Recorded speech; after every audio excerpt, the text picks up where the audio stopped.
So you're very welcome back. And today I'm going to talk about what I think most people misunderstand about what actually creates performance in shooting sports. Um, from talking to people, they think it's about holding still, perfectly still, because on all the videos you'll see everyone looks like a robot. Having a steady hand, they think that actually matters as well. Or naturally gifted accuracy. Some people are just naturals. I think the ideas or the concepts they have are a little bit misleading, but mostly misunderstood. For me, precision shooting, it's not about eliminating movement, because that's absolutely impossible, but it is about controlling the movement and executing a repeatable process under pressure, the pressure being the key thing here. What I'd say is, most people think when they look at a screen, they look at a video and they'll see someone being a statue. And by being a statue or being totally still, that's actually what makes you a great shooter. But if you look at everybody, they're all standing still, or at least to some degree. So why are they not all great shooters? They believe that less movement is actually, again, if you look at the people on the videos, there's very little movement and there's everybody standing still as such. So you're thinking, okay, so that's it. That's what I need to do, is be very still, and that's actually going to make me an excellent shooter. Some people even try to think that if they stood like a statue, absolute statue, that's going to be it. And it's a logical conclusion looking at a picture on a screen somewhere, but it's not wrong, or it's not right. It's actually wrong. What I would say is, on the higher end of shooting, people who understand what it takes to get a perfect shot off, it's a combination of all those different elements. From the outside looking in, it's about stillness, it's about absolute steadiness, but I would say it's about controlling all the elements, your breathing, your muscles, balance being a big one. I think it's the combination of those things rather than just one thing in particular, because honestly, the more you focus on one thing, the more something else goes out of kilter. So, they try to eliminate movement, we'd say. So people starting off try to eliminate movement. And actually, that's a big killer, because the more you try, the more you're activating muscles, which in effect creates a lack of stillness, if you want. I would say that even the elite shooters, the top level, and I'm not there yet, but as I progress towards it, they're not perfectly still. In no way are they perfectly still. But what they are doing is they're working on a process that brings about an alignment of elements, whether it be attachment to the rifle, placement of the cheek on the cheek piece, grip of the pistol, pulling the trigger. There's all these different elements, which on the outside just look like a blanket. Oh, they're very still, they're very like a statue. That's what it is. But actually, they're controlling things in a process that gives that outward look of a statue. But they're working on eliminating as much force as possible within the shot. I would say it's how movement is managed. That's actually the biggest part of it. Because if you're to stand for 60 minutes and try and control every body movement for 60 minutes, I think you're probably going to struggle. And if you look closely, nobody is standing for 60 minutes holding a rifle and aiming. So, yeah, I would say it's managing movement rather than removing movement. You might ask, so why doesn't holding still work? Well, the more you try to be still, the more tension actually builds up in the muscles, because you're trying to control muscles. And think about the muscle groups. You've the legs, you've got the arms, you've got the neck, you've got the grip, the hands, the fingers, all that. So literally, the more you try to control those, you're going to get twitch. And everything that twitches creates a movement. And when you're looking down that sight, you'll realize it's actually moving around a lot. Even you'll see your breathing in there. So it's very important to be relaxed. Muscles will fight against you. So if you start tensing up muscles, you've got some muscles pull, some muscles push. When you start tightening up everything, you actually have muscles working against each other. Trigger control, it becomes an issue. It's hard to, if you grip a pistol grip, it's hard to isolate a finger from the grip in your hand that's holding the pistol grip. So even managing that is important. Breathing is a big aspect of it as well, because you can only hold your breath so long before the I need to survive thing kicks in and you start to move. You need to take a breath. Now your brain is taking away from what you should be doing because it's a natural instinct to want to live, funnily enough.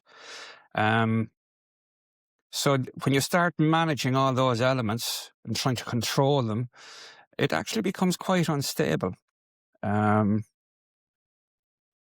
I would say it's about a balanced setup, a relaxed setup, but a controlled setup. And control doesn't mean the death grip. It actually means controlling the elements. And I would say breathing for me is probably one of the things I work on the hardest. Because when that's controlled, there's a harmony for me. There's a harmony within the whole shooting system. So I would say the more you try to focus on stillness, the more you're damaging your execution. You're trying to grip, you're trying to overhold, you're trying to stress things into position. That might work once, it might even work twice. But if you think about in shooting competition, we have 60 shots to take in a qualifier. I doubt if anyone's capable of muscling 60 shots into a high performance grouping. So I would say it's a balanced control of all the elements is what really works in your favour, not trying to hold still or hold your breath or hold the pistol grip or pull the trigger. It's a process, an execution of a process, a controlled fashion that brings about the desired outcome. You could ask yourself, what does create accuracy then? So we've got all the muscles and all the breathing in line, but it's about alignment.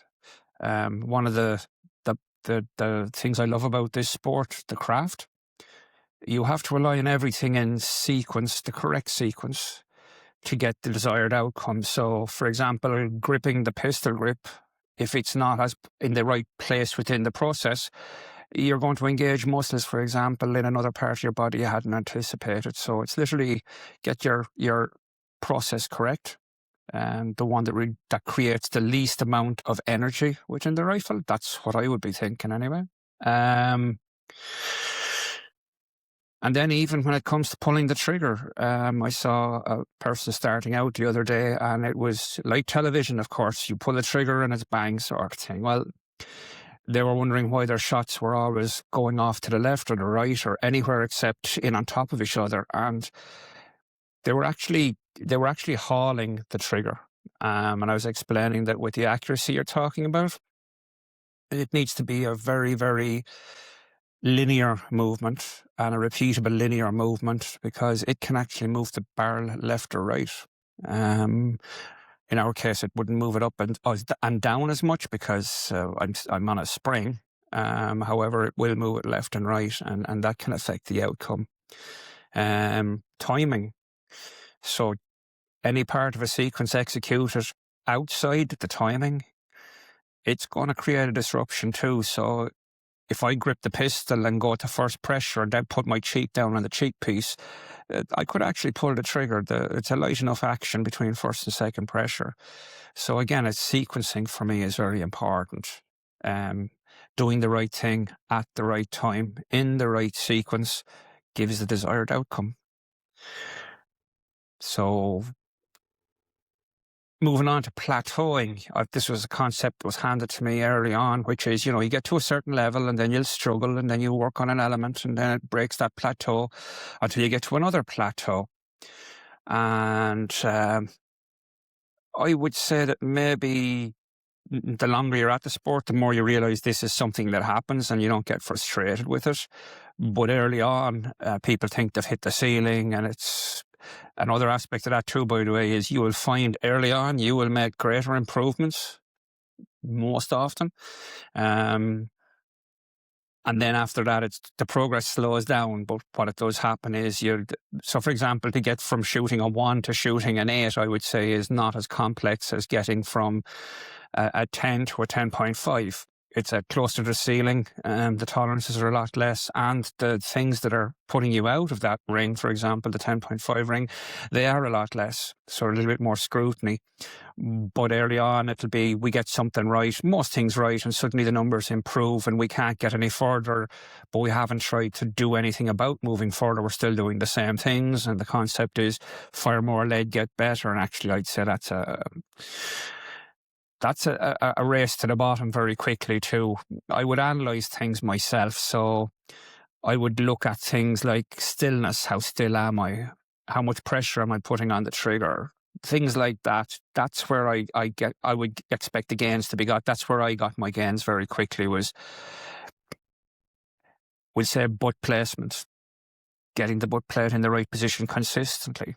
Even if you're not getting 10s, for example, or 9s or 8s even, by making sure the butt plate's in the right place every time, the same place every time, you get a repeatable outcome every time. And that's the key aspect. You can improve on a repeatable process, but if all you're doing is consistently pulling the trigger and expecting something to work, and the butt plate's in a different place every time, it's a different feeling, you're not designing a system that can be improved on. You've got too many variables every time. They're constantly changing their approach. So with no plan, they'll come into training. Why? All they want to do is get to the bottom of their box of lead. That's it. We need to fire 60 shots. That's the job done. No thought process behind what am I here to improve. Nothing around. Just, for example, taking one thing. Today, I am going to pull the trigger in a linear fashion. It's going to be balanced every time, and spend the 60 shots actually feeling what that feels like, instead of grabbing another pellet, putting it in, pull the trigger, put in another pellet, pull the trigger, put in the pellet, pull the trigger. No analysis, no actually outset. So what did you come to train for today?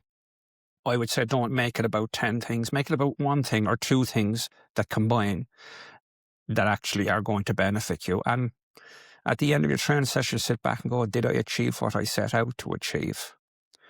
I would say build a repeatable system. And the reason for that is, when you've got a variable system, you cannot analyse it in the same way. The outcome can't be attached to something you did over and over again the same way. It just can't be. So you might be in a rifle situation. It might be putting the cheek in a different place. It might be adjusting the sights all the time. Again, you're not able to analyse when you've got so many variables. I would say test one thing, try one thing, change one thing, test one thing, try one thing, change one thing. The same thing, by the way. So if I'm talking about the cheek piece, I'm not going change the butt plate. No, I mean, if I'm on the cheek piece and I'm trying to get my head into that reliable position, I'm going to consistently work on placing my cheek on that plate position, and I'm going to analyse the results based on that before I move off onto something else. Without a repeatable process, I don't see how it's possible to actually assess whether it's good, bad, or indifferent. And that would be similar in business. I've seen processes in software development, and people are wondering, why are we getting different outcomes? And well, the reality is you've got different processes. I would say stick with one process and improve that one process and measure that one process. Business, whether it's infrastructure, software development, whatever it be, or shooting in this case, create your process, and then only work within that process. Analyse those steps within that process, but only work at one of those elements at a time. So for the correct way about thinking about shooting performance, actually, I would say train as you want to perform. So if your goal is to get through 1 hour of training, well, I wouldn't even start, to be honest. Because you can't expect to have that mindset on the day of a competition. You're going to suddenly switch from, I just need to get through an hour, to, why is that shot not a good one? Why is that shot a good one? I mean, the reality is you need to train for every shot the way you're going to perform in a competition for every shot. Movement's normal and it's unavoidable. Everyone's moving. Your body moves. It has to. But I would control the elements within that movement. I would say timing and execution is a big factor as well. So everything happens at a certain sequence, a certain timing within, if you have a 1 minute shot sequence, for example, everything is fitted within that 1 minute, but not in a rushed format. It's split. It's in a controlled method, controlled way. you don't force when you're controlling. There's another thing you see is if you have controlled method and a controlled execution, it's repeatable under pressure once you train it that way. But if you're trying to force the rifle, for example, to perform, it needs to be on a 10 and you're out at an 8. So I'm going to lift it higher. You can't be lifting it higher. You can't be pulling the trigger faster or slower. Those elements in themselves will throw your numbers chaotic. And even the outcomes, whether they be positive or negative, they're chaotic. You can't analyse them, you can't improve on them, and your scores will lower, and frustration can set in. I'd say the higher the performance, the higher the control of your shooting process, for example. And we try to manage movement. We don't try to remove it. So I suppose to recap on it, I'd say shooting, it's not about being still, that's for sure, but it is about controlling the movement, and it's about executing a repeatable process. I'd say mastery comes from consistency, and the more consistent you are, and if you have consistency as an umbrella and go, so process leads to consistency, lack of one will definitely not lead to consistency. So I would say mastery comes from consistency, and work on that consistency. I'm thinking that maybe the next video I would carry out would be what sport is actually for and why most people get it wrong. Looking forward to speaking to you again. Bye-bye.